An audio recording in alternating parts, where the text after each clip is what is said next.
อืมก็เลยว่าเจ้าซอยก็จะกีบก็เลยโบบากไว้เจ้าอยากได้กวางฉันได้ก็ได้ก็เลยว่าบ่มีเงินนี่แล้วบางคนก็อาจารย์ที่คอนกรีตนี่มันแคบเพิ่นว่าจังได๋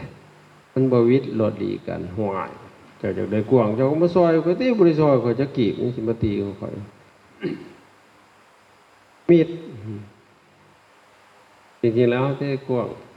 ก็ได้แต่ว่ามันก็เปลืองงบประเทศทำนี่พอดีวิดรถแต่เขาเฮ็ดหม้องหลีกเอามันก็ประหยัดกว่าหม้องหลีกหม้องหนึงก็บ่เบิดงบหลายแต่ถ้าเขาใช้กว้างเต็มไปเลยสอดทางใหญ่โอ้เบิดงบหลายนะตอนนี้ก็เลยคิดหาวิธีหนทางเอาเฮ็ดให้มันประหยัดงบลงนะมันก็เลยได้ทางแก็บบางคนก็มันตีต้นไม้ตัดเอามันตากหมดหัวเจ้าก็เลยแล่นไปต่ำมันต้นมาก็อยู่กับมันไปนะต้นไม้มันเป็นห่มเวลาเอาอย่างเข้ามากะมันก็บ่ร้อนมีต้นไม้มันมีออกซิเจนอย่างต่างนะต้นไม้ออกเบิดมันบ่น่าอยู่ได้บาดนี่เห็นตามีต้นไม้สังเกตว่าเขาว่านี่มันอากาศมันสิเย็นของอื่นมันร้อนอยู่แต่อยู่ในนี่มันก็เย็นมันมีต้นไม้หลายท่านอาจารย์บ่มาอยู่นี่นะมันไล่ตายไปแล้วต้นไม้แต่คนกอไล่นี่ก็บ่เขามาอยู่ทมิตมันซ้ำในมือนี่มันมีเป็นยอมกอไล่นะอาจารย์ก็รักษาไว้บ่ให้เขากินบ่ฟ้าวกินให้มันใหญ่ให้มันหลายกินได้พวกนึงบัดตักเข้ามาเอาบ่กินซื่อๆเดียวไปขายนำที่บัดกระเบิดเนาะยามแล้งผัดเอาไผเผายามฝนผัดไปขุดก้นมันห้วยมันสิยังบ่เนาะอันเฮารู้จักรักษาปลูกเอาก็ได้นะมันก็บ่ได้ยากอันขุดให้เขาขุดเอามาปลูกในนาของให้เอื้อยให้น้องปลูกหลายก่อแต่คือกินเบิดสิไว้เขาก็บ่สิกินมันบ่ได้ปลูกยากเด้อะไรนะแต่หอกบ่มีทางคนสิปลูกมีแต่ว่าจะหากินอะไรเนาะมันยากเด้กันไปหามันหลายขึ้นนะมันซุมื้อนี้มันบ่แม่นหาอยู่หากินมันเฮ็ดอยู่เฮ็ดกินมันก็เลยแล้วเฮ็ดอยู่เฮ็ดกินเฮ็ดขายซื้อกินหาขายซื้อกินซุมื้อนี้มันเป็นจังซั่นมันก็บ่ยั่งแล้วมันขายเกลี้ยงเบิดแต่แม่งอแงกก็บ่ได้ยั่งเอาไปจับไปขายแบบเอาไปมันสิถ้ามันฮู้วิธีกินแมงวันนี่ก็สิบ่ยั่งแมงวันแต่มันบ่ทันฮู้ว่าวิธีกินจะได้กินแมงวันกินฮอดปิ่งฮอดอีหยังผู้ใดคนโอ้กินไปเบิดทุเดียวก็เลยวุ่นเลยย้อนกินหลายคนทำว่าพอเพียงก็อยู่ได้แล้วคืออย่างคู่เฮากินทีเดียวก็อยู่ได้อยู่เนาะขนาดก็ได้เฮ็ดเวียกหนักหนาเด้ก็อยู่ได้ไปกินคือโยมเขาก็โอ้ตายแล้วกินฮอดกลางคืนนำก็ไปอีกโอ้เสียหายโลดนี่แหละกินซ้ำนี่แหละนี่ละครั้งก็พอดีแล้วพอดีอยู่ได้นะก็บ่เห็นมีไผจอยเลยแหละก็อ้วนท้วนสมบูรณ์อยู่เนาะสิบ่ดีอาจสิอ้วนกว่าโยมซะด้วยนะก็กินมื้อละเทื่อมันก็สุขภาพแห้งดีขึ้นกินไปหลายๆมันบ่ไหวเนาะมันเกินกินแล้วก็ไปนอนอยู่แล้วก็มันโหแล้วก็ขึ้นเป็นหยังผู้เจ้าเพิ่นจะบ่ให้กินมันบ่ได้ทำงานนะเนาะไม่ใจสินอนมันบ่จำเป็นแล้วเรื่องอาหารพอกินเข้าไปมันก็ต้องทำงานดีหรือบาดนี่องค์สีมันก็ต้องบดแล้วไปเนาะนั่นแหละมันส่วนเกิดนะ พวกโรคเขาก็วิจัยออกมาได้อาการที่บ่กินข้าวแรงมันเป็นผลดีต่อสุขภาพนี่ต่อไปเทคโนโลยีมันเริ่มพิสูจน์ได้หลายสิ่งหลายอย่างเขาสิศรัทธาพระพุทธเจ้าที่สุดเลยแหละต่อเริ่มทดลองออกมาแต่ละอย่างแต่ละอย่างปรากฏว่าคำสอนของพระพุทธเจ้านี่ถือตลอดกาลเลยเป็นอากาลิโกอิลิหนะคือทุกยุคทุกสมัยบ่มีล่าสมัยเลยคำสอนของพระพุทธเจ้านะนำหน้าตลอดกาลนำหน้าเทคโนโลยีตลอดกาลเลยนะพอเทคโนโลยีนำบ่ทันนำบ่ทันตายเท่าไรเช่นคนก็นำบ่ทันนำพระพุทธเจ้าบ่ทันเพราะว่าบางสิ่งบางอย่างมันประดิษฐ์ประดอยเครื่องมือมาพิสูจน์บ่ได้แต่ความคิดของคนเนี่ยเทคโนโลยีเอามาจับบ่ได้เลยได้คือหูทิพย์ตาทิพย์ระลึกศาสตร์หนหลังหูอนาคตเทคโนโลยีหูบ่ได้สิ่งพวกนี้มันมีแต่ใส่อยากย้อนขึ้นหลังกับกว่า DNA อย่างต่างๆแต่ก็คำนวณไปล่วงหน้าคำนวณไปล่วงหน้าก็คาดเคลื่อนพอบ่ได้หูโดยสัพพัญญุญาณมีแต่ตรรกะก็อย่างเช่นเขาเฮ็ดเสาพานใส่ปูนใส่หยังเขาๆนั่นแหละเขาก็คำนวณว่ามันสิได้จักปีแต่เขาว่า100 ปีมันอยู่ได้แต่บางครั้งบ่ฮอดเพราะเขาบ่ได้คำนวณล่วงหน้าว่ามันสิไปถึงอีหยังแน่อากาศมันบ่ได้อยู่ซ้ำวันที่เฮาคำนวณเด้วันต่อไป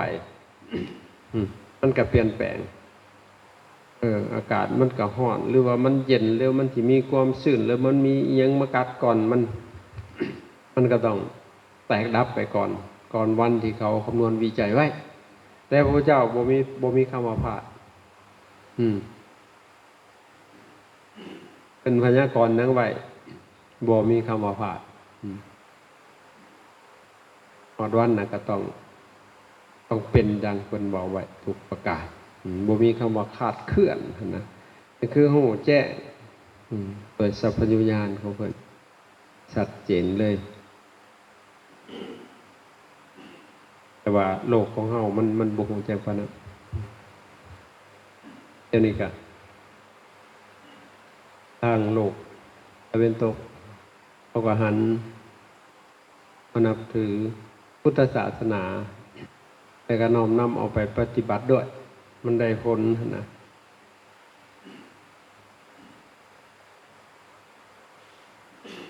แต่พวกเฮาทำเป็นเจ้าของเนาะเป็นผู้สืบทอดศาสนามาก่อนเขาหั่นนะพวกเฮาสินำเขาบ่ทันเด้พอพวกเฮาบ่ได้เฮ็ดจริงๆจังๆหั่นนะแม้กระทั่งผู้ที่เขามาบวชพอเขามาถามถ้าเขาแหละต่างประเทศพวกฝรั่งมาถามปัญหามาถามเรื่องหยังหรือว่าเรื่องสมาธิว่าเรื่องภาวนานถ้าแล้วไปบ่เป็นแล้วพวกเขาเดี๋ยวถามแล้วคำสอนพระพุทธเจ้าเขาก็ตอบเขาบ่ตรงแล้วทำพระแท้ๆเด้แต่ก็ตอบบ่ได้เพราะหยังเพราะประมาทเด้ประมาทเฮาบ่ได้ศึกษามันก็เลยบ่เข้าใจศึกษาซื่อๆก็ยังบ่จบทำศึกษาเราเรียนซื่อๆก็ต้องลงสู่การปฏิบัติด้วยไปเอาสภาพจิตใจเข้าไปวัดเลยมันเข้าถึงสิ่งที่เพิ่นบอกเอาอันนี้ก็ศึกษากันต่อก็มื้อนี้พระอาจารย์ที่น้อมนำเอาธรรมะในเรื่องธุระของพุทธศาสนาธุระของศาสนามี2 อย่าง โดยกันพวกที่เฮาบวชเข้ามาธุระหรือหน้าที่ของพวกเฮาพึงกระทำพึงปฏิบัติมีสองอย่างแต่ก่อนมีศาสนาของพระเจ้าองค์ก่อนเป็นมาบวชเมื่อแก่นะในช่วงถ่ายพุทธันดรของพุทธกาลใกล้ศาสนาสิเบิดไปนะพระเจ้าก็อยู่มาจนเฒ่าจนแก่ว่ากันว่าเป็นพวกกษัตริย์พวกปกครองเมือง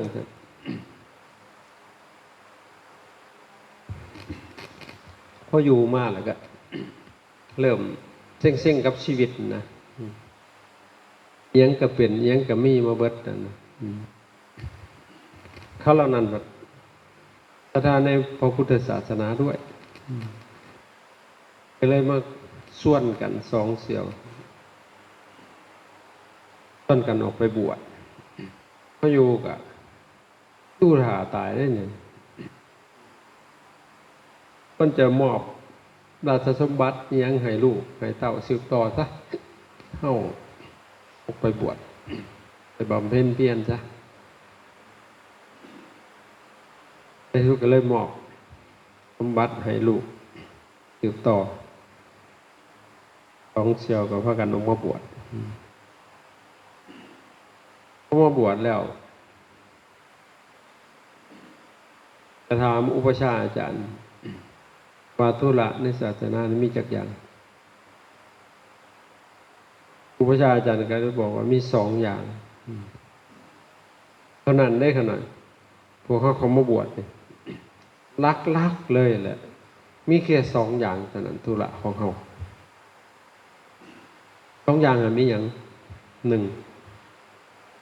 ปัญหาธุระสองวิปัสสนาธุระปัญหาธุระคืออย่างปัญหาธุระนี่คือปริยัติปริยัติวิปัสสนาธุระนี่คือปฏิบัติปริยัติศาสนาแล้วก็ต้องปฏิบัติศาสนาปริยัติคืออย่างไรถ้าว่าโดยศัพท์ภาษาบาลีภาษามคธปริแปลว่าห่อยัตติศึกษาโดยห่อหมายถึงปาพจน์หรือว่าพุทธพจน์ของพระศาสดาที่พระทรงสอนไว้ตลอดกาลทางตรัสรู้หมายถึงไตรปิฎกเรียกว่าอัตถกถาจารย์ดีกาจารย์อนุดีการวมทั้งธรรมอธิบายและทำคำสอนในทางพุทธศาสนาอันนี้เป็นปริยัติศึกษาให้ละเอียดท่องแท้ให้เข้าใจที่ถ้วนให้เข้าใจตรงต่อพระธรรมคำสอนต่อเจตนารมณ์ของคำสอนของในพระคัมภีร์อันนี้ปฏิยัติแต่วันนี้ปฏิบัติเด้หมายถึงวิปัสสนาธุระปฏิปัตติงปฏิกระหอกปัตติงวิปฏิปัตติงเขามาทั้งการทั้งผอมเฉพาะมาทั้งทางอย่างของจิตสภาวะของจิตใจของเราที่เข้าไปสัมผัสสิ่งที่ปริยัติเว้านะอย่างเช่นรูปังอนัตตาหูบ่แม่นตัวตนหรือว่ารูปังอนิจจังหูบ่เที่ยงเป็นต้นลำพังซ้ำเฮาเว้ามันก็บ่เข้าถึง อย่างเช่นสมาธิก็เช่นกันฌานก็ดีเขาบอกอ๋อเขาขอฌานได้บ่เซิร์นเอาสิอ่านหนังสือเลยสิเขาฌานได้บ่ได้มันต้องลงมือปฏิบัติอย่างเช่นเจ้าศึกษาหนทางไปนครหลวงเวียงจันทร์ศึกษาแล้วจะไปได้บ่เฮ็ดไดย่างไปเลยย่างไปตามแผนที่นั่นแหละนี่ที่นี่มีแผนที่แล้วก็ยังไปบ่ฮอดที่นี่บ่มีแผนที่สิไปได้บ่ได้อีกบาทมันก็บ่ฮู้จุดหมายปลายทางเช่นกัน เพราะฉะนั้น ศึกษาแล้วก็ต้องลงมือปฏิบัติหรือว่าศึกษาไปพร้อมปฏิบัติไปพร้อมยังสิถึงจุดหมายของวิปัสสนาธุระคือเข้าไปถึงปฏิวิทธะปฏิเฉพาะวิทะวิธีตลอดการแท่งตลอดนะปฏิวิทะคือการแท่งตลอดทำไม่ใช่การบรรลุธรรมเลยคือการเข้าถึงนั่นก็ดังนั้นพอเฮาบ่ต้องไปจับจ้วงไปแอนตี้ไปดูถูกไปเว้าให้กันอะไรกันก็ได้ยินเด้พวกหนึ่งไปศึกษาปริยัติก็ดูถูกปฏิบัตินั่งรับหูรับตามันสิเห็นยังสิหูยังแตะมื่นตายังบ่เห็นอ้าวเป็นได้หลายบาทเหรออันนี้มันก็คัดต่อสุขธรรมที่พระเจ้าเพิ่นว่าย่อมเห็นได้ด้วยตนเองเด้แล้วก็ปัจจตังฮู้ได้เฉพาะตนนี่เห็นเนาะอีกพวกปฏิบัติอีกอย่าไปเว้าพวกปริยัติโอ้ยพวกนี้ก็มีแต่ลายหมักไหมเฮียนทองจำมาบ่ปฏิบัติบ่เห็นอีหยังดอกน่ะเห็น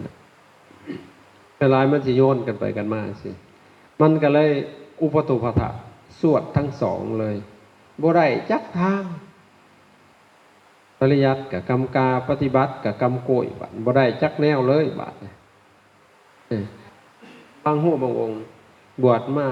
10 ปี20 ปีขี่เตียนทานวิปัสสนาญาณก็บ่เกิดเพราะบ่เคยนั่งสมาธิบ่ฮู้ฮอดสมาธิสำนักเดียวจักมันเป็นอะไรสมาธินะมันสิสมาปิอยู่วุ่นวายอยู่หั่นน่ะบาดนั่น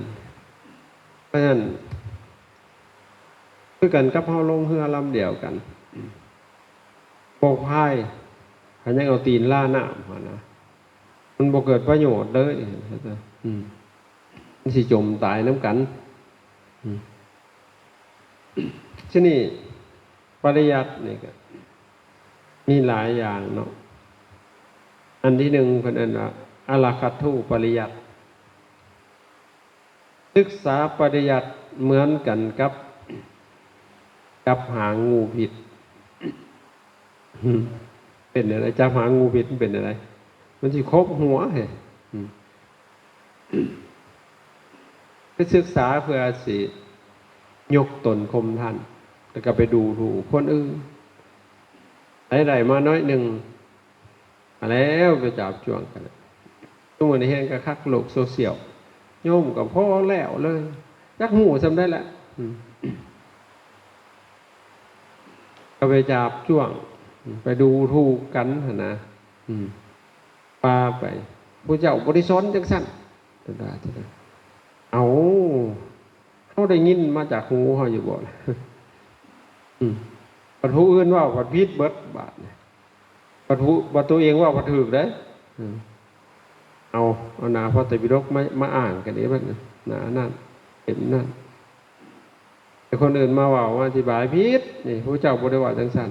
ว่าคือเขาได้ยินมากับหูนี่นะต่างคนต่างบริยินแหละแต่เพิ่นอธิบายมาบางพวกแห่งไปจับจ้วงฮอดอัตถกถาจารย์จับจ้วงฮอดครูบาอาจารย์อัตถกถาจารย์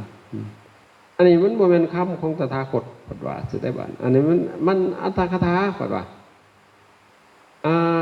อัตถกถาแห่งอยู่ใกล้กว่าเฮาตัว เพิ่นเป็นผู้แปลออกมาอัตถกถาก็ยังอัตถกถาก็คือกระต่อยคำที่บอกความหมายนั่นแหละเพิ่นแปลออกมาแล้วความหมายที่พระพุทธเจ้าเพิ่นบอกนะเฮาบ่เข้าถึงเพิ่นฮู้มันแปลออกมาแล้วก็ขยายใจความเพื่อสิอธิบายให้เฮาเข้าใจนั่นแหละคันว่าเอาตามคำพระพุทธเจ้าแท้ๆน่ะบ่ได้แปลซ้ำภาษาบาลีจบเลยบาดเฮายังแปลยังขยายยังอธิบายเด้เฮาแห่งก็ไกลกว่าอัตถกถาตัวเฮาเป็นผู้ใดหั่นน่ะบางทีอัตถกถามันอาจจะเป็นพระอรหันต์ก็เป็นได้เฮาเป็นพระจับหันบัดนี้สิไปจับจ้วงเพิ่นเด้อนั่นแหละไปเดินอรหัตุปริยัติเหมือนจับหางงูผิดจ้องแต่สิกัดเฮาแหละศึกษาเพื่อสิยกตนข่มท่านแตกฝักแตกพวกกันไปแล้วว่ากันไปอันนี้บ่แม่นอันนี้เป็นคำพระพุทธเจ้าอาจารย์นั่งบ่ได้ยินมากับหูพระพุทธเจ้าเฮาก็ศึกษาตามมาแหละในพระไตรปิฎกแน่นำครูบาอาจารย์แน่ครูบาอาจารย์เพิ่นก็ศึกษามาก่อนเฮาเนาะครูบาอาจารย์ผู้ที่เฮาศรัทธาแล้วก็มั่นใจในปฏิปทาของท่านเฮาก็ปฏิบัติตามแต่ว่ามันสิชัดเจนได้ก็ต่อเมื่อเฮาลงมือปฏิบัติว่ามันตรงบ่มันถูกบ่นะอย่างเช่นสมาธิมันเป็นแบบซี่จังซี่นะเอาเหตุไปคณิกะเป็นแบบนี้อุปจาระเป็นแบบนี้อัปปนาเป็นแบบนี้มันสิมีลักษณะจังซี่จังซี่นะอย่างเช่นฌานจังซี่นะปฐมฌานมันเป็นจังซี่มันสิมีอาการจังไดของภาวะจิตของเฮามันประกอบด้วยอีหยังแน่อันนี้ปริยัตินะวิตกวิจารปีติสุขเอกคตาเพราะมันเข้าไปในหันมันเป็นลักษณะจังไดเฮาสิมามันเป็นจังซี่สภาวะจิตบางคนบ่ฮู้เลยซ้ำบ่ฮู้ว่าอันอ่านมันเป็นจังไดวิตกวิจารปีติสุขเอกคตาแต่พอเฮาสอนเขาให้เขาเฮ็ดแล้วมันแล่นเข้าไปหันเฮาถามเขาเว้าออกมามันเป็นจังซี่มันเป็นจังซี่จังซี่จังซี่แต่ว่ามันตรงกับปริยัตินั่นแหละคือเขาเข้าไปถึงแล้วทั้งที่เขาบ่ได้เรียนปริยัตินะแต่ก็ต้องมีผู้บอกนั่นแหละแต่เขาเฮ็ดไปเองเขาก็บ่ฮู้เรื่องเดี๋ยวก็ลายมักใหม่ไปเดี๋ยวก็ลงที่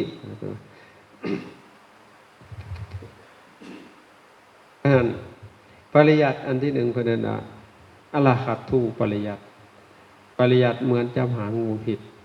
ศึกษาแล้วก็ฮ้อนวิชาแล้วก็ไปหาเถียงกันได้บัดพอเรียนวินัยก็วินัยไปเถียงกัน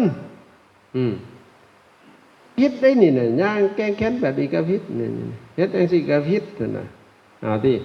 หาจับผิดกันนะจนสิเฮ็ดหยังบ่ได้เอาไปมาจนขี้ข้าเคยเห็นนี่มานี่อันบอกไปทำความสะอาดตั้งแต่เฮาก็เขาสิปลูกสร้างเนาะเฮาก็ต้องได้ทำความสะอาดมีการเสียสละและต้นไม้ต้นเอาเอาอาบัติเราก็บ่สนได้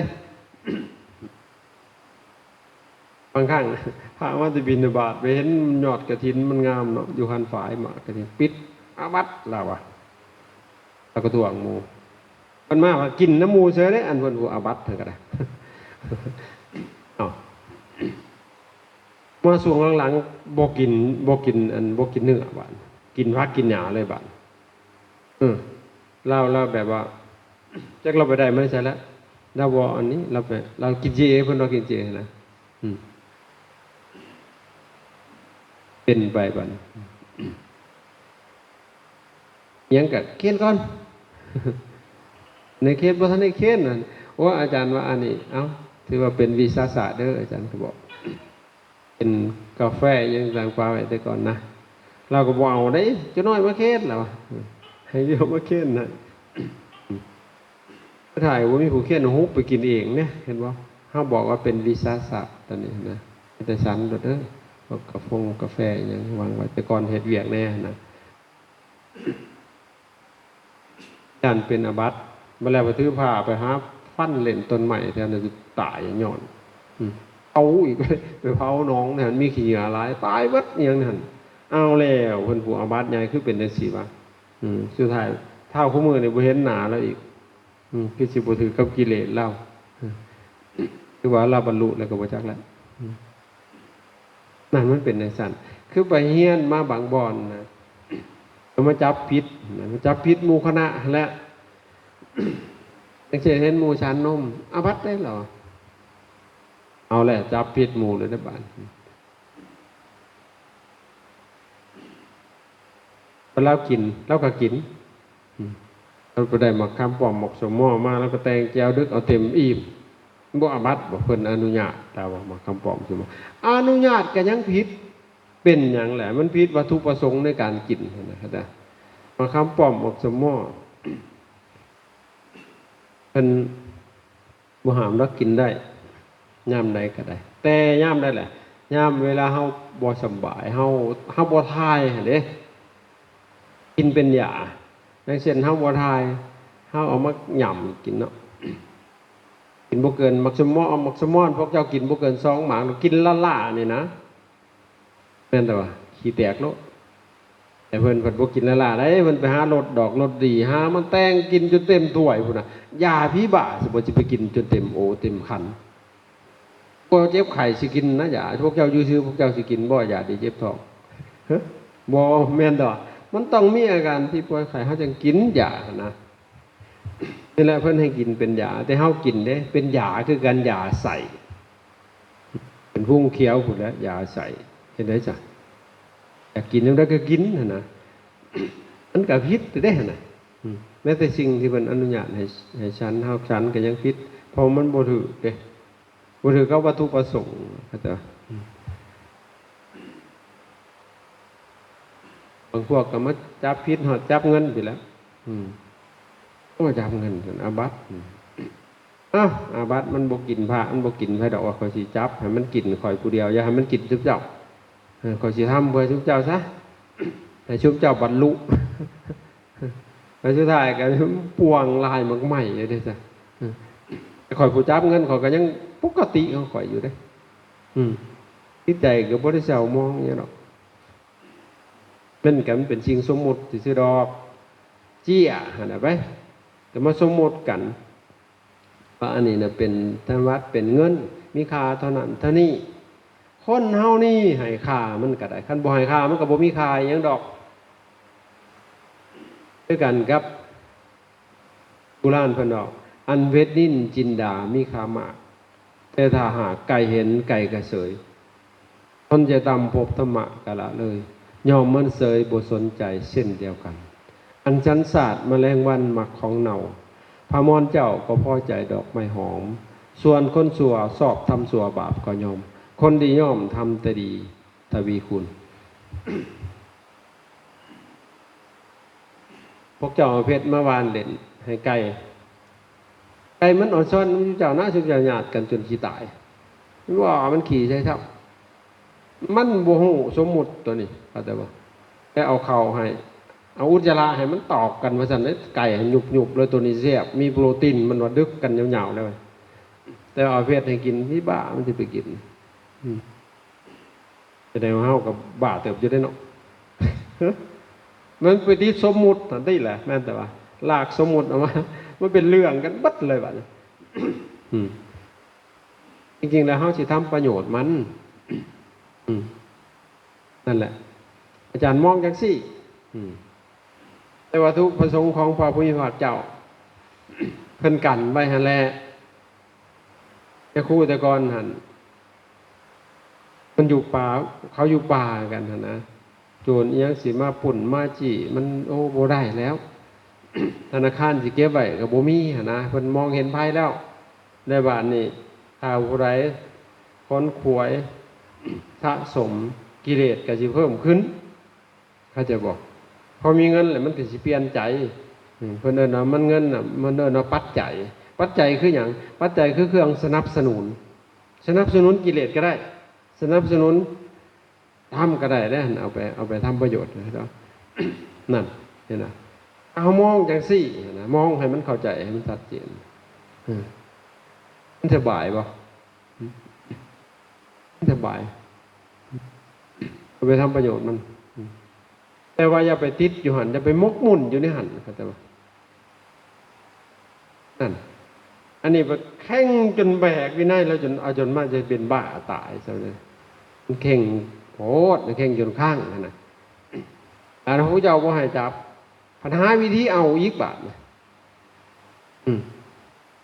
พระพุทธจับแห่งหลายพวกบ่จับเงินแห่งกระหลายจำจนพิษการย้อนเงินเท่าได้100 ล้านก็มีบ่จับเงินได้นะเป็นคนขวายหาวิธีเอาเพื่อสิให้ตัวเองดูดีให้มันถือขนาดตามพระวินัยปฏิบัติจะได้บาทเอาวินัยมาอ้างอีกแล้วบาทเนี่ยมันก็เลยไปกันในปกติสิ่งที่มันบ่เป็นประโยชน์ควรกำจัดมันเด็ดขาดเลยนะสิ่งมันเป็นประโยชน์ก็เอาใส่มันไปพระเจ้าเพิ่นบัญญัติก็มีในญาติแล้วคือพวกนมนี่เพิ่นบ่ให้สันเนาะมันเป็นหยังมันสิบำรุงมันสิเกิดฮอร์โมนทางเพศมันสิอยู่ยากจังนอกก็ข่มขืนตัวเองบาดนี่อยู่บ่ได้นี่เห็นบ่เพิ่นบอกไว้นะครับเฮาพิจารณาเอาพวกเงินค้ำกับแก้วเฮือนน่ะบ่เถียงเราผิดบ่บาดผิดมีขี้ปาจิตติข้อที่18ห้ามรับเงินรับทองนะแต่ถามมาคำนึงถึงว่าเพิ่นว่าให้เพิกถอนสิกขาบทบางอย่างอ่ะเด้อาจจะเป็นในอนาคตต่อไปเด้ตั้งแต่ก่อนปฐมสังฆายนาเพิ่นก็บ่ได้ถอนดอกเพราะเพิ่นก็บ่ได้ถามต่อว่ามันเป็นข้อใดหั่นนะแต่เพิ่นก็คงไว้หั่นน่ะแต่บอกนัยยะไว้คือมันสิเป็นไปต่อไปแต่ภิกษุกลุ่มนึงก็บ่เห็นด้วยว่ามันจำเป็นเด้เขาสิถอนบางอย่างหั่นนะเอามาเขาผิดบอกมันบ่ได้ผิดเพราะเพิ่นเว้าไว้เด้พระเจ้าแต่ว่าคงไว้เบิดแห่งก็ดีเอาเฮ็ดได้เฮ็ดบ่ได้ก็มันก็ได้ถอนเองโดยปริยายอยู่แล้วเข้าใจบ่นี่คือเว้าเรื่องปริยัติเนาะเรื่องการศึกษาเราศึกษาจะเห็นแก่ลาภสักการะจะเห็นแก่พวกพ้องจะเห็นแก่ความลาภยศสรรเสริญอย่างต่างๆในการศึกษาเข้าใจบ่อันนี้เพิ่นเอิ้นว่ามันเข้าข้างกิเลสพวกของตัวเองคือก็เลยยกตนข่มท่านคนอื่นน่ะผิดเบิดมันก็เข้าข่ายว่าอีทังสัจจังโมฆะมันยังคนอื่นผิดเบิดเฮานี่ถูกพวกเฮานี่เฮ็ดได้ก็ถูกอย่าเฮ็ดเห็นบ่หลายอย่างในพระอาจารย์เคยเห็นในโลกโซเชียลอันนี้ตามคำสอนพระพุทธเจ้าเด้แม้แต่กฐินอันนี้จังถูกจังต้องไปถูกยักดีมาเบิ่งคักๆติแหละแต่ข้างพุทธการบ่ได้ไปหาซื้อมาดอกผ้าส่วนหลายหาเก็บมันมีภาษาซุมื้อไปเก็บเอาสิบ่มีภาษาใช่สิมีผ้าเห็นบ่คันว่าผ้าบางสกุลก็ตะกี้ซุมื้อก็ไปซื้อเอาในห้างคือเขาอะไรก็มาบูชาเอากันบัดบูชาเป็นหยังเพื่อสิหาเงินแหละหั่นน่ะมันแผนทั้งนั้นแหละเอามาคนมาหลายก็เฮ็ดเบอร์เฮ็ดหยังข้างขึ้นมาแม่นบ่มาบูชาเอาไปเฮ็ดนำกันเอาก็มาสร้างคอนเทนต์กันขึ้นมาส่วนหลายมันเป็นลักษณะนั้นมันแอบแฝงอยู่พิธีกรรมต่างๆนั่นแหละแอบแฝงอยู่แม้กระทั่งสิจัดงานก้าวอากาศกันเลยเด้เอาที่บาทก็สิมาสนับสนุนหั่นน่ะอันนี้ก็ บ่ได้ว่าย่องตัวเองดอกแต่ว่าอาจารย์บ่เฮ็ดนั่นน่ะมันขัดกับใจเจ้าของมันน่าอายหั่นนะเป้าหนึ่งสิไปทำนั่นหนึ่งบ่มันน่าอายเด้อาจารย์บ่คือจังซี่แหละบอกอยู่ว่ามื้อนั้นสิเข้ากรรมบอกกุมภาเฮาดอกบางเทื่อเขาเจ้าก็จะฮู้อยากมาหั่นเด้วันที่เท่านั้นหาวันที่เท่านั้นเด้อจบขอบ่มีต่ออีกแต่ในเมื่อมาแล้วก็อยู่กันจังซี่แหละเพราะหยังเพ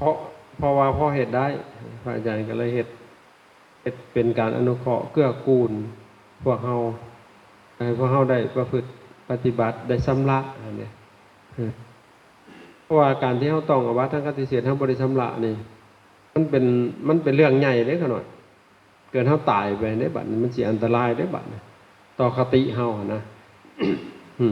แล้วก็มันก็กั้นมรรคผลนิพพานเฮาด้วยแล้วเฮาปฏิบัติมันสิบ่ไปได้บัดเพราะมันเป็นแผลบักใหญ่เลยได้ขนาดมันบ่คือเอาบัตรเล็กน้อยเด้อันน่ะมันเศร้าหมองขนาดเลยคิดเห็นจุดนี้ก็สิไปเข้าใส่บัดบ่มีหม่องจัดสมมุติจังซี่นะในเมื่อฮู้ทราบถึงกันเบิดนี่คืออย่างที่พระอาจารย์จัดทั่วประเทศฮู้เบิด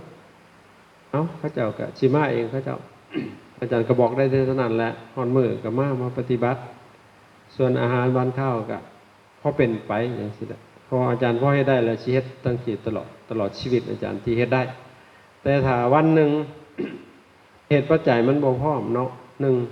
พระอยู่ด้วยกับบ่มีบ่มีสงฆ์สิไปม่วนวัดอื่นมากกับมันก็เป็นเรื่องยากสิมาปกกรรมอีหยังต่างๆสินะแต่เฉพาะวันสุดท้ายมันก็ง่ายอยู่ก็ยังยากอยู่ดีหั่นแหละถ้าหากว่าเฮาบ่มีหมู่คณะนะสงฆ์มันก็ยากเด้เราก็ต้องได้รอคืองานนี่แล้วเฮาสิออกนี่คิดว่าสิได้ออกช่วงบ่ายเพราะว่าหมู่คณะสินำบ่ามาหั่นเขาติดงานเฮาก็ต้องบ่ครบก็ต้องรอเห็นบ่มันก็ต้องทำใจถ้าพวกเฮาคิดนำกันแต่เฮาจังสิทราบซึ่งในพระคุณครูบาอาจารย์น้องเพิ่นเสียสละเป็นแต่เครื่องอยู่ของกินทุกสิ่งทุกอย่างเสพบ่ให้ขาดคืนอนุเคราะห์โดยเขานามโภชนาอาหารยารักษาโรคถ้าผู้ใดป่วยก็พาไปหาหมอนี่ทุกสิ่งอย่างที่อยู่นะ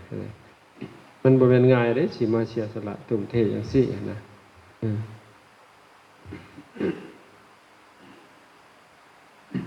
ถ้าว่ายังเฮ็ดได้ก็เฮ็ดไปตลอดจังซี่แหละพอใจกับการกระทำจังซี่แต่ว่าก็ยกระดับขึ้นบ่เอาอยู่ซ้ำเก่ายกระดับขึ้นคือสิให้เฮาได้มีเวลาในการเจริญสมณธรรมมากในปฏิบัตินะคัดเก่าอย่างนี้เพราะฉะนั้นพวกเฮาไปศึกษาปริยัติก็จะให้เป็นปริยัติแบบอลาคัตถูปริยัติศึกษาเพื่อสิหูธรรมเพื่อสินำออกจากทุกข์นี่ศึกษาตัวที่หนึ่งนี่บ่เอาปริยัติแบบนี้นะมันเป็นโทษเข้าใจป่ะทั้งใดก็หาติหาเอียงเขาเจ้าหั่นนะหม่องนั้นก็บ่คักหม่องนี้ก็บ่คักสุดท้ายรู้บ่มีหม่องอยู่เลยบาดหม่องได้ก็บ่คักเห็นหลายแล้วได้ซิกเบิดแหละพวกที่มักหาตีหาจับช่วงได้ดีหั่นซิกไปเป็นผัวเขาเกี่ยงเบิดบาดเป็นทั้งใครเพราะฉะนั้นไปเตลบอนเฮากับศึกษาเบิ่งสิ่งนี้เพิ่นทำอยู่นี่เป็นประโยชน์แก่เฮาเอาไปต่อยอดเอาอย่างเช่นพระอาจารย์กระทำอยู่นี่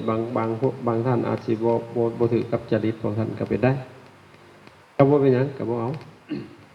หลังจากเฮากลับไปเฮาก็เลือกเอาแต่สิ่งที่เป็นประโยชน์ไปติดต่อเอาสิ่งนี้เพิ่นทำคักเฮ็ดสิ่งใดมันบ่คักก็คือมันสิบ่ถือกับกิเลสเฮานั่นแหละก็บ่เอาแต่ก็มันก็เรื่องของเพิ่นนะครับว่าขอเพิ่นก็หวังดีแล้วปรารถนาดีแล้วคันบ่ปรารถนาดีสิมาเฮ็ดหยังจังซี่หั่นนะเฮาสิบ่ไปดูแลญาติพี่น้องพ้องพันเฮาพุ่นนั่นแหละนี่คือปรารถนาดีทุ่มเทเฮาฮักศาสนาแล้วก็มีความสับซึ้ง ในพุทธศาสนาในคำสอนของพระศาสดาจึงเฮ็ดได้อีกปริยัติอันที่สอง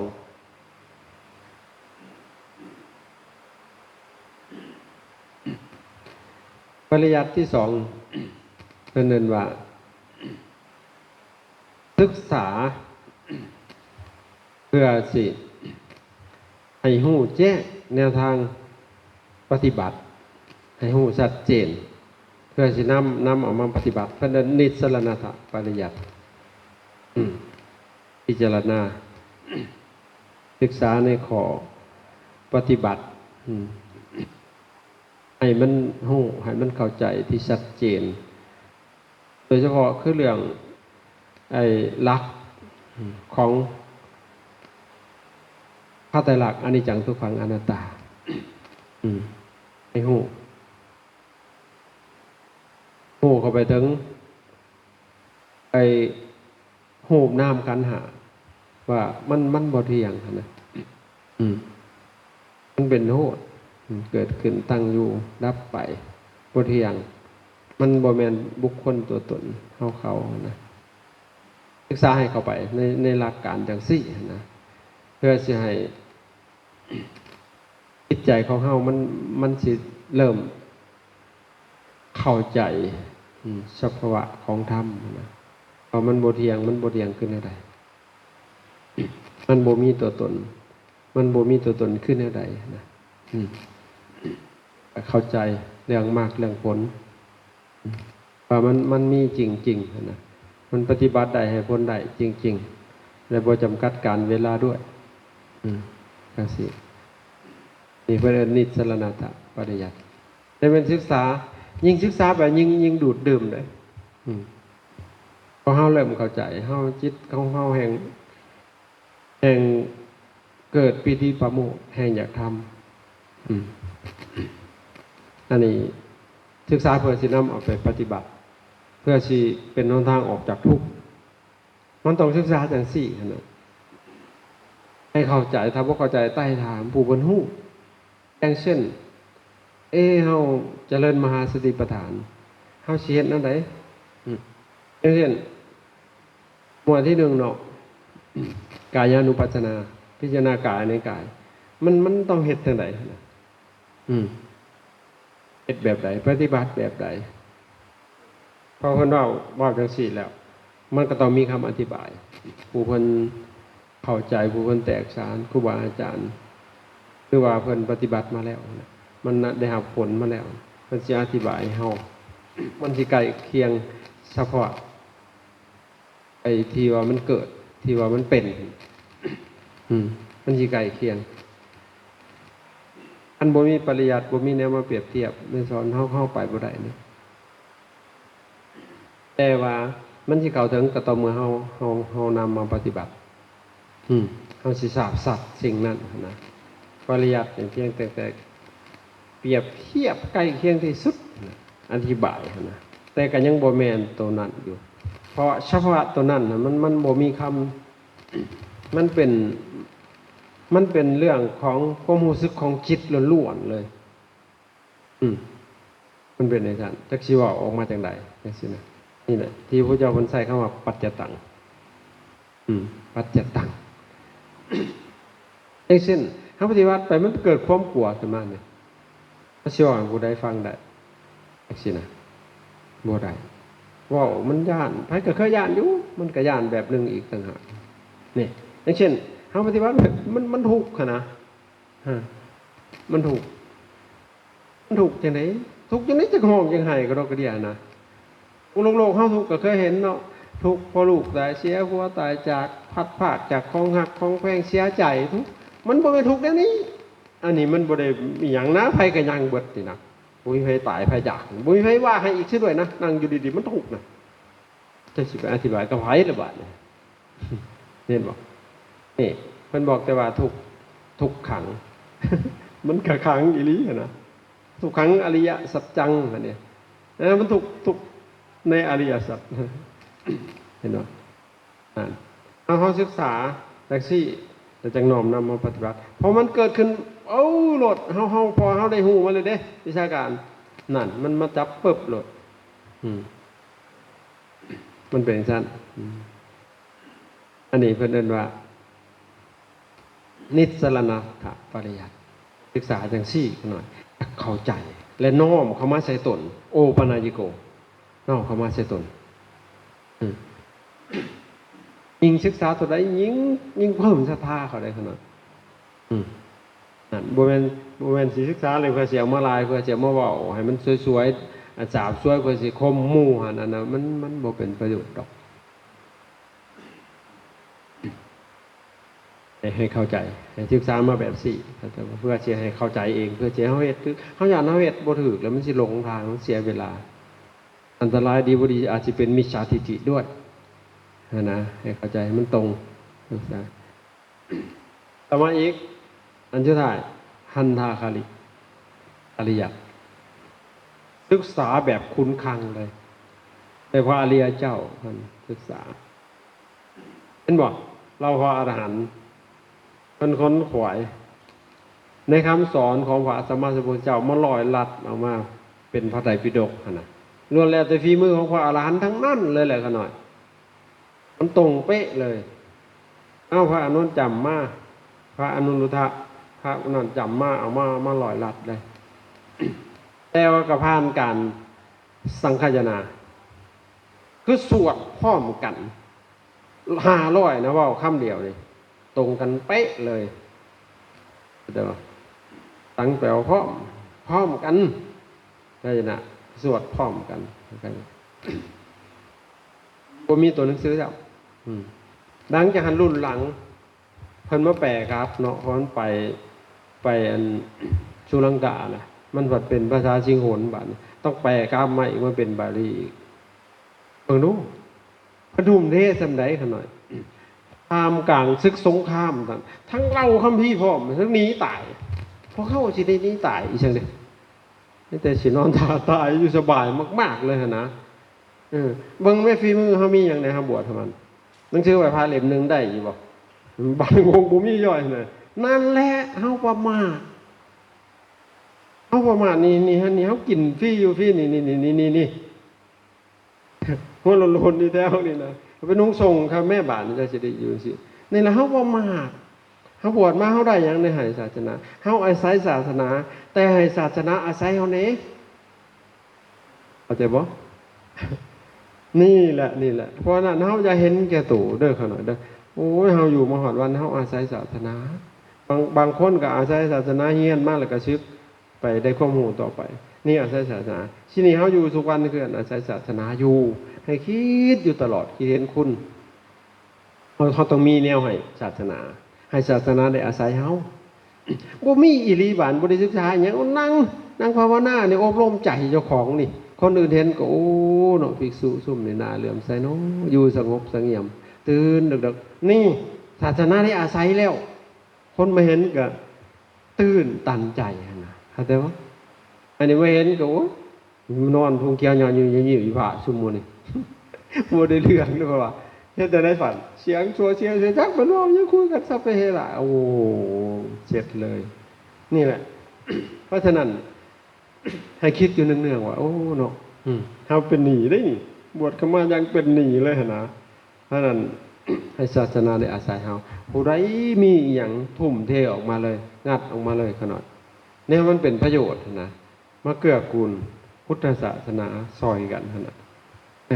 ลำพังอาจารย์ผู้เดียวก็ได้ซ้ำนี่แหละทุ่มเทมาถ้ามีหมู่อีกคณะนึงมาดู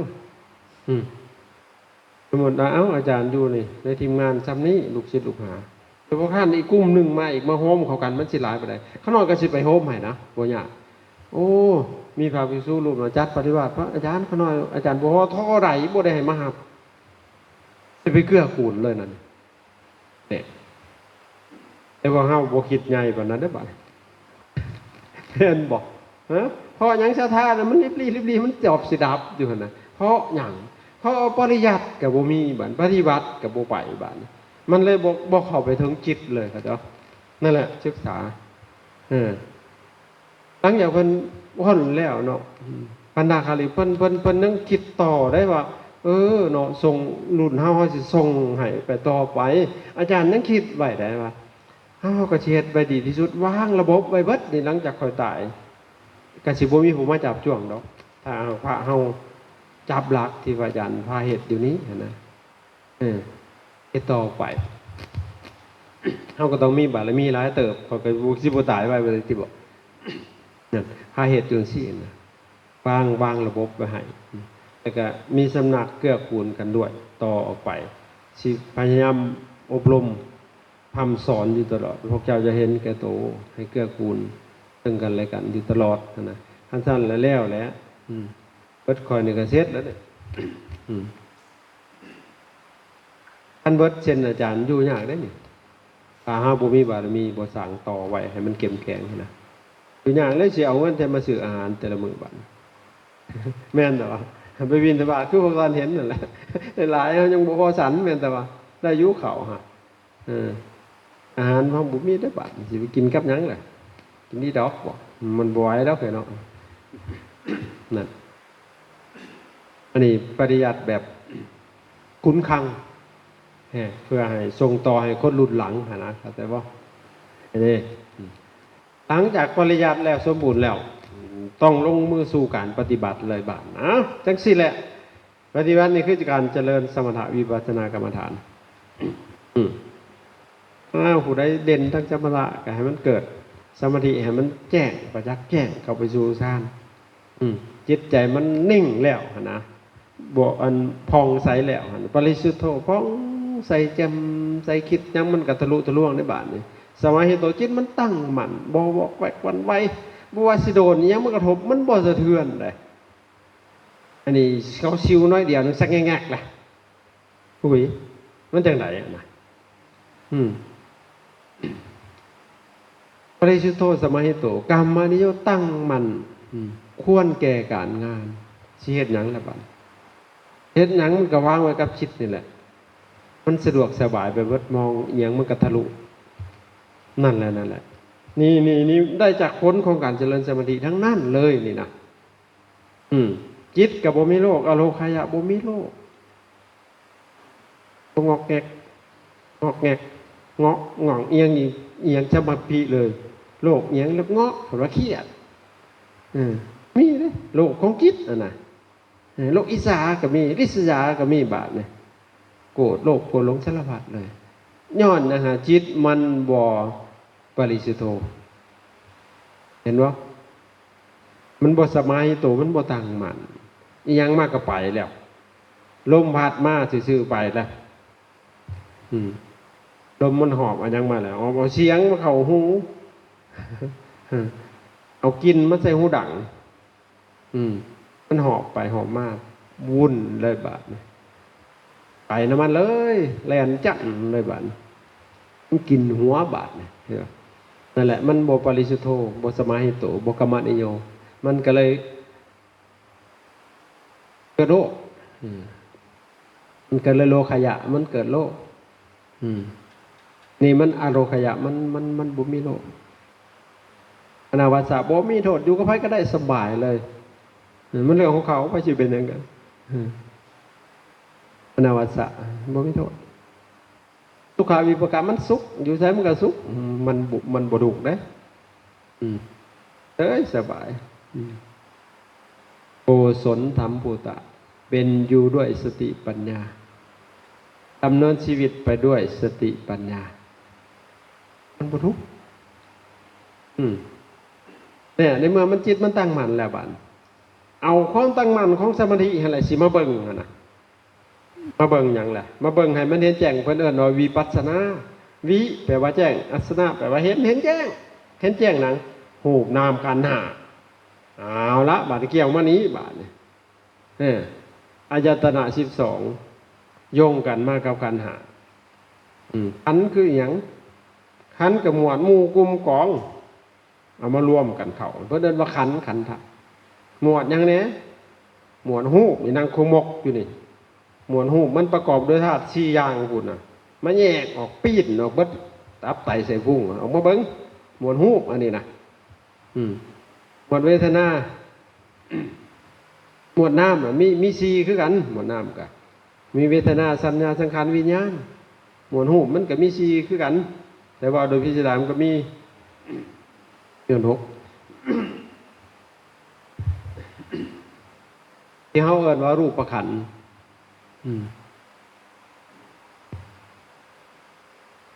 รูปที่หยาบๆเฮานางพกหมกอยู่นี่ถึงเอิ้นว่าเฮานะตัวกูอันนี้นะอันนี้รูปขันธ์ประกอบด้วยขี้ดินน้ำไฟลมกององค์หยวกอยู่ในกองนึงอันขันน่ะแปลว่ากองนั่นแหละกองนึงอันนี้กองฮูกอันนี้นะนั่งอยู่ในแงนงอกอยู่นั่นเมื่อนางมันก็นอนอังลางกองหูหงายทวนพอมันทำงานร่วมกันเด้เวทนาสัญญาสังขารวิญญาณมันก็กระทบกันอยู่ตลอดกาลหูมันบ่ได้เที่ยงขี้ดินแต่ละมื้อก็เอาขี้ดินเขามาล้อเลี้ยงดินอันนี้มื้อเช้าเฮาก็ไปหาขี้ดินเด้อใต้บาทออกไปนอกพุ่นหาขี้ดินมารอเลี้ยงขี้ดินเอามากินเข้าไปก็แปรสภาพออกมาก็เป็นขี้ดินคือเก่าหั่นน่ะจังน้อยก็ไปเอาออกน้ำก็คือกันเอาเข้าไปเอาออกลมก็คือกันเอาเข้าดูกมูเพิ่นนี่เอาเข้าออกอยู่นี่แหละไฟคือกันไฟกับลมเป่าให้มันร้อนเอาใหม่อยู่นี่อันนี้คือหมวดฮู้บ่แม่นบุคคลตัวตนเฮาเขา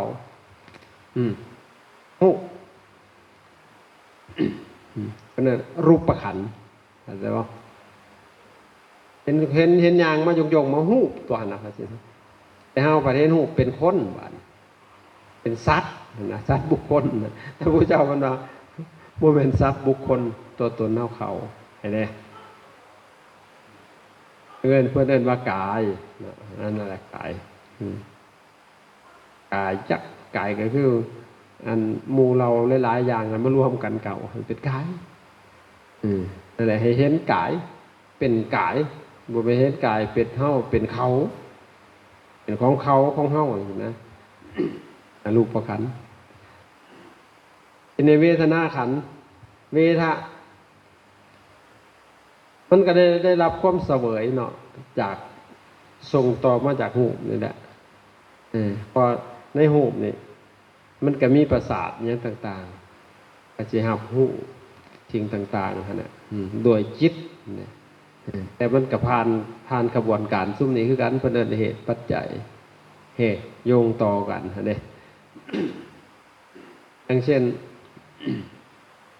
เสียงมากใช่ไหมเสียงมันอยู่ทางนอกมันมากระทบหูนะปาจิตเป็นผู้ห้ามหูว่าเสียงนะว่าได้ยินนะเข้าใจป่ะนะแต่ว่าถ้าประสาททั้งนี้มันมีปัญหามันก็บ่ได้ยินเสียงอีกได้นะจิตกับผู้ห้ามหูเลยบัดนี้เห็นบ่ต้องสิมีหูมาอยู่มากระทบแต่หมอนี่เครื่องรับหมอทางนี้บ่ดีนะบ่ได้เลยมันต้องเป็นเหตุปัจจัยต่อกันระวังทางในหรือทางนอกเพิ่นเอิ้นอายตนะเพิ่นเอิ้นว่าแดนคนละแดนเนาะอันนึงอยู่ทางนอก6อันอยู่ทางในก็6ทางในเป็นเครื่องรับเนาะบางทีให้มันให้รับรู้ทางนอกมากระทบกับรับรู้ได้ใช่มั้ยอันไหนบ่แม่นบุคคลตัวตนเขาเพียงแต่ว่าเหตุปัจจัยซื่อๆนะเสียงมีมากระทบหูบ่หนวกได้ยินเสียงจังซี่นะเฮาจิตมันเป็นว่าฮู้ซึ่งเฮาเอิ้นว่าวิญญาณนั่นเองจิตวิญญาณอันเดียวกันนั่นแหละเรียกว่ามโนมนะจังซี่นะแต่ต่างกันแต่ชื่อมันซื่อพอเสียงมันกระทบหูเนาะมันก็เกิดโสตวิญญาณเห็นบ่บ่แม่นวิญญาณบ่แม่นเป็นตัวเป็นตนยังยงๆยิ่งๆมาได้มันบ่มีนะในพุทธศาสนาบ่แม่นวิญญาณจังซั่นปิแปลว่าแจ้งญาณนะแปลว่าเห็นแจ้งหูแจ้ง หูแจ้งทั้งเสียงหันแล้ว อันหูหันมันก็บ่ไปหูอย่างอื่นดอกหันมันเฉพาะการของมันเลยหน้าที่ของมันเลยหูได้ยินเสียงกับโสตะวิญญาณังธาตุยาต่างไปก็ตาเห็นหูก็จะเกิดอีกแล้วเกิดวิญญาณอีกแล้วจักขุว่านะจักขุวิญญาณังธาตุยาต่างกันขุตาเนาะเรียกว่าเครื่องเห็นนั่นแหละมันทำให้เห็นต่างได้กินกับข้าวนายวิญญาณเห็นไหมหัวกินทุกนามันกับโบแมนตัวตนอีกได้ขนาดนั้นโบแมนตัวตนก็ยังเวทนาสัญญาสังขารวิญญาณโบแมนตัวตนบ่เที่ยงเวทนาสัญญาสังขารวิญญาณบ่เที่ยงพระเจ้าคนว่าไว้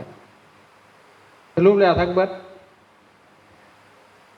สัพเพธัมมาอนิจจานั่นทั้งเบิดเลยเด้ธรรมทั้งหลายบ่เที่ยงสัพเพธัมมาอนัตตาธรรมทั้งหลายบ่แม่นตัวตนเนี่ยเห็นบ่มันขัดบวกกับความรู้สึกเฮาบัดความรู้สึกเฮาว่ามันเป็นตัวเป็นตนถ้าเฮาปฏิบัติไปมันสิได้สัมผัสสิ่งที่พระพุทธเจ้าเพิ่นเว้าหั่นนะว่ามันบ่แม่นตัวตนอย่างเช่นเฮาเจริญฌานเจริญสมาธิภาวนาไปฮอดจุดหนึ่งมันเข้าไปถึงอรูปฌานฮัตสิฮู้ได้เลยว่าโอ้มันบ่แม่นตัวตนอีหลีพอสภาวะจิตเฮาสัมผัสว่ามันบ่แม่นตัวตนมันบ่มีหยังเด้มันว่างเบิดเลยบ่มีหยังนะแต่ว่ามันมีผู้มันรู้สึกว่ามันมีผู้ฮู้ผู้ฮู้ว่าบ่มีหยังนะแต่ผู้ฮู้หันก็บ่ได้มีตัวตนอีกคือกันเป็นอนัตตาอีกบ่มีตัวตนเอาแล้วบาดเฮ็ดได้บาดนี่แหละมันมายากอยู่นี่บัดนี้มันสิถอนผู้ฮู้ออกอีกบัดนี้เฮ็ดได้บาดเฮาพยายามละเนาะตอนนี้เฮาพยายามละเนาะปฏิบัติไปเพื่อสิละความอัตตาตัวตนนั่นแหละเข้าใจบ่มันหาฟังบ่เข้าใจนะบ่ศึกษาบ่ละเอียดนะมันคือมันคัดกันได้พระเจ้าว่ามันบ่มีตัวตนมันคือให้หาตนหั่นน่ะเอาเลยเด้อบาดนี่มันกลับกันได้เรียกว่าอัตหิอัตโนนาโถโกหินอโถปโรสิยาตนแรกเป็นที่พึ่งของตนคนอื่นไปสิเป็นที่พึ่งเท่าไหร่ตนเป็นที่พึ่งของตนมันมีสองตนบ่ได้เนาะเห็นบ่ทั้งที่ว่ามันบ่มีตนหั่นนะคือว่าให้เพิ่งตนหั่นนะเห็นบ่คือถ่ายกะละตัวตนงงเนาะมันสิละได้จังได๋เพิ่นว่าละได้ที่ถ้ามันเข้าใจถ้ามันเข้าไปถึงเฉพาะจิตเข้าไปถึงจุดนั้นนะแต่มันสิละโดยบ่ต้องอยากละดอกมันออกสิละเพราะหยังเพราะว่ามันบ่ได้ละมันดอกคันสิบ่เลยก็ได้มันบ่ได้มีอีหยังแต่ต้นอยู่แล้วอันจักสิไปละอีหยังหั่นน่ะเข้าใจบ่แต่เฮามันมีเดี๋ยวนี้น่ะมันสิละตนต้องละอุปทานพุ่นเข้าใจบ่ไม่ได้ไปละตนนั่งขมุกใจจ้ามันก็ละบ่ได้ดอกกูนี่นั่งอยู่นี่แม่นบ่มันต้องเข้าไปละตัณหาอุปทานพุ่นมันจังสิละตนเข้าใจบ่คันละตัณหาได้มันอุปทานได้มันก็บ่มีตัวตนให้บาดนี้มันก็มีแต่ฮู้มีแต่กายซื่อๆนั่นแหละเข้าใจบ่อย่างเนาะจังสิเข้าใจหรือบ่ครับมันสูงไปบ่วะนั่นแหละก็ต้องเจริญวิปัสสนาบาดนี้เพื่อจะให้รู้แจ้งตอนนี้โดยการทำสมาธินี่แหละเจริญสมาธิภาวนาจิตใจสงบแล้วก็ถอนออกมาถอนออกมาเบิ่งอารมณ์น่ะปัจจุบันธรรมเบิ่งให้รู้ท่านปัจจุบันธรรมคือปัจจุบันอารมณ์ในขันธ์ห้ามันสิเกิดขึ้นอยู่ตลอดกาลอยู่ดอกแต่เฮาบ่ได้เบิ่งนะเฮานั่งเบิ่งสังเกตเบิ่งโดยใช้สติอยู่กับลมเพราะว่าลมนี่เฮาปาบ่ได้เด้เป็นหยังจังปาบ่ได้มันเป็นหลักเข้าใจบ่ถ้าเฮาปาเอาสมมุติเฮาสิผูกกล้วยเนาะเฮาบ่สิผูกใส่ๆบาดมันบ่มีหลักบาดเนี่ย ฮ็ดเลยแม่นแต่ว่ามันก็พาเสือกแล่นแล้วไปสตินี่คือเสือกเข้าใจบ่อืมอืมสตินี่คือเสือกเสือกผูกล้มนี่คือรักมีเสือกผูกกล้วยจูงเลาะอยู่บ่มีรักเด้อซะไปแล้วเว้ยเนาะมึงสิพยศปานใดก็สร้างคันเสือกบ่ขาดรักบุคคลนะมึงจ้างจักหน่อยก็มิดใส่ม้อยมันเมื่อยเด้นี่เห็นบ่ว่าเฮามาปฏิบัตินี่ผู้ใดได้รักคนรักคนนี่ไปแล้วหาทางหวนเราได้เนาะนั่งก็บ่ได้รักคนแล้วหั่นน่ะเสือกบ่ขาดหกผ้ารักแล่นเห็นเนาะรักคนจังน้อยก็ไปนอนแล้วบัดนี้รักคนแล้วอยากนอนน่ะมีชมน้ำหนาเพิ่นรักเพิ่นบ่คนว่าเพิ่นหอบอยากนอนเห็นบ่ ถ้าเฮ็ดเวียกใส่เวียกมันหั่นนะบ่ให้มันนอนรักบุคคลว่าอย่ารักคนเด้อขนาดเด้อบางองค์ตีละครั้งเลยว่านางรักคนต่อยเอาจักเป็กซะบ่เพิ่นว่ามันบ่ไหวแล้วพามันย่างโลดเอามึงย่างนอนทั้งยืนนี่บอกมันได้เถอะนะอาจจะว่ารักมันจังสิบุคคลนี่คือเฮามีสติเฮาลมหายใจเข้าลมหายใจออกเข้าแค่อย่างนี้บางอย่างมันจะมีสิ่งมากระทบได้บาดนี่บางทีมันพุดขึ้นสัญญาในอดีตมันพุดขึ้นมากก็มีหั่นน่ะพูดว่าสังขารจับปรุงต่อเลยบาดนี่เข้าใจบ่หูมันโลดเข้าใจบ่มันพุดขึ้นมาอ้าวสัญญาอะไรหิขัดฉามีสัญญาสิกินหัวแล้วนี่ว่าสิจะหน่อยสังขารอะไรหิขัดฉามีสังขารสิกินหัวกูอีกแล้วเพิ่นไปปรุงซอยมันได้บาดดีบ่ดีโทรหาเขาบอกมองดูว่านี่มันปรุงตัวน่ะหูมันบ่แม่นตัวตนเด้สัญญากับบ่แม่นตัวตนก็จะว่าสังขารก็บ่แม่นตัวตนบ่เที่ยงเดี๋ยวมันก็มีอารมณ์ยังขึ้นมาแถวมันบ่ได้พอใจเลยเดี๋ยวโอ้โหมันก็เท่านั้นแล้วมันบ่ได้มีหยังหรอกเบิดเมื่อยบ่พอใจก็เศร้าเองไว้บ้านบ่มีไผบอกเพิ่นเศร้าเองเมื่อยแล้วเพิ่นมันเถอะก็ไปหาเขารับหมดสิได้แล้วก็จะงดดีแท้เพิ่นว่าเอาพี่บ้ามันไปกันอยู่สัญญาสังขารวิญญาณมันนั่งเบิ่งซุมมื้อนี้แล้วเขาจะบอกให้มันเห็นน้ำหน้ามันหั่นน่ะมันแม่นอีหยังอันนี้โผล่ขึ้นมาอีกแล้วเบิ่งนั่งเบิ่งหลังจากมันดับลงบัดนี้ดับลงก็สิอยู่ไสแหละแล่นเข้าหารักคือเก่าแล้วเว้ยอยู่ในลมมาแล้วปลาลมแล้วแม่เจ้ามันสิหิวพวกเจ้าไปบาดนี่เฮ้ยคิดดิเบิดมือเบิดเว้นได้บาดมันรักมันค้นอันนั้นน่ะเพราะนั้นอยู่ในลมตลอดจนมันติดกันจนเป็นกลายเป็นอานาปานสติสัญญาพุ่นติดนอนหลับกันอยู่ตื่นขึ้นมาอยู่กับลมเลยเกิดฝันบัดเห็นพีนจากแล่นเข้าหาลมคือเก่าเลยได้บริปาได้เพิ่นนี่นะพวกนี้บ่ไล่ตายพวกนี้นะพวกทีมล้มน่ะมึงเรียบร้อยผีอำเลยบัดนี้ใจสิรูปสิขาดก็ไล่ตายเลยเพิ่นน่ะเพิ่นดื่มล้มได้หั่นน่ะเพราะฉะนั้นอีหยังก็สิมาทำลายหยังเฮาได้แม้แต่ฟันซื่อๆนะมันยังแล่นตึ๊บก็จะล้มโลดนะมันเป็นสั่นเกิดความกลัวปึ๊บเข้าหาลมปั๊บโลดดึงลมไปโลดหานาฝึกอยู่กับลมหายใจอันนี้คือปฏิบัติให้เขาถึงสิ่งที่เพิ่นเว้าไว้นะครับแต่ว่าให้เขาถึงให้ฮู้แจ้งสิ่งนี้ในสุดจิตมันก็ปล่อยถอ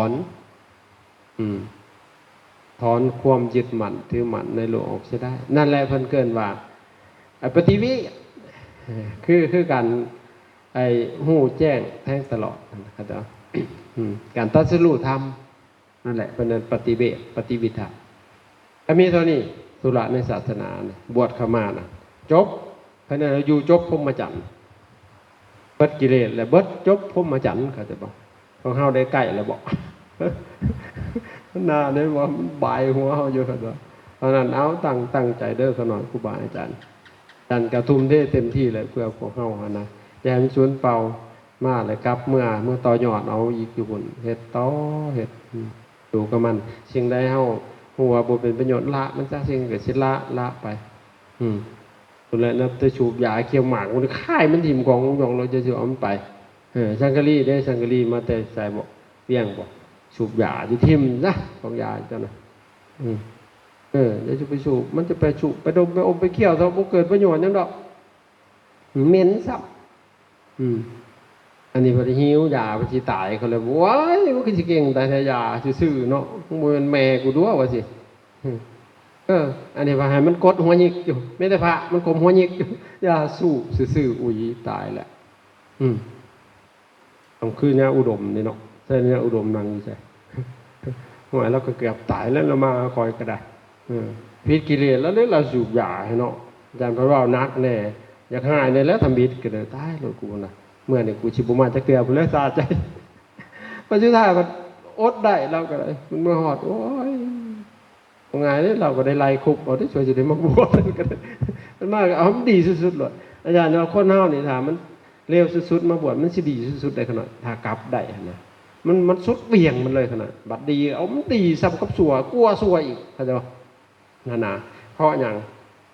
นั่งคนหน่อยเฮ็ดความดีเนี่ยมันยากนะเฮ็ดความชั่วเนี่ยมันง่ายอันน่ะคนบ่มีปัญญาเว้าแม่นเหรอมันพานตัวนะว่าทำบุญมันยากทำบาปมันง่ายมันว่าบ่แม่นคนดีทำดีได้ง่ายคนดีทำชั่วได้ยากคนชั่วทำชั่วได้ง่ายคนชั่วทำดีได้ยากนี่มันจะถึกอันนี้ชั่วได้เฮ็ดดีมันยากมันปฏิยากจะบอกเฮ็ดดีนะบ่ได้ย่านผู้ใดเฮ็ดชั่วอันที่มันยากกันสิไปจอบไปลักเขาเอาบังดูเจ้าบังดูตัวนี้สิยากกว่าคิดซื่อๆยังตกใจเลยเนาะมันบ่หั่นน่ะคิดดีมันจะปลื้มใจเลยนั่นแหละถ่ายเวลาอันเฮาเฮ็ดบ่ได้แสดงโอ้กูนี่ยังดีบ่ได้พอเด้นี่ว่าสินะมันคือเฮ็ดดียากแต่แสดงว่ากูยังชั่วร้ายได้นี่ให้บอกตัวเองเท่านั้นนะมันคือจากนอนตายแบบกูมันยังถือความ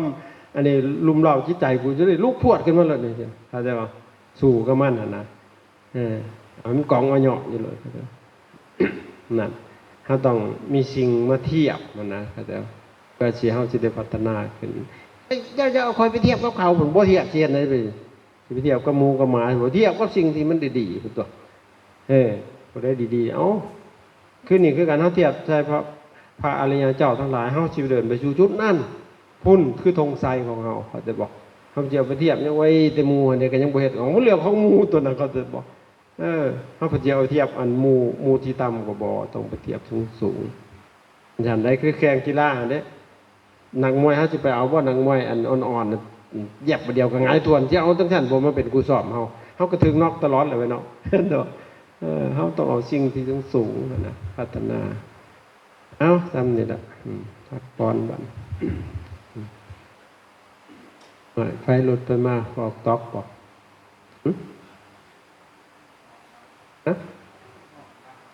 เอากรรม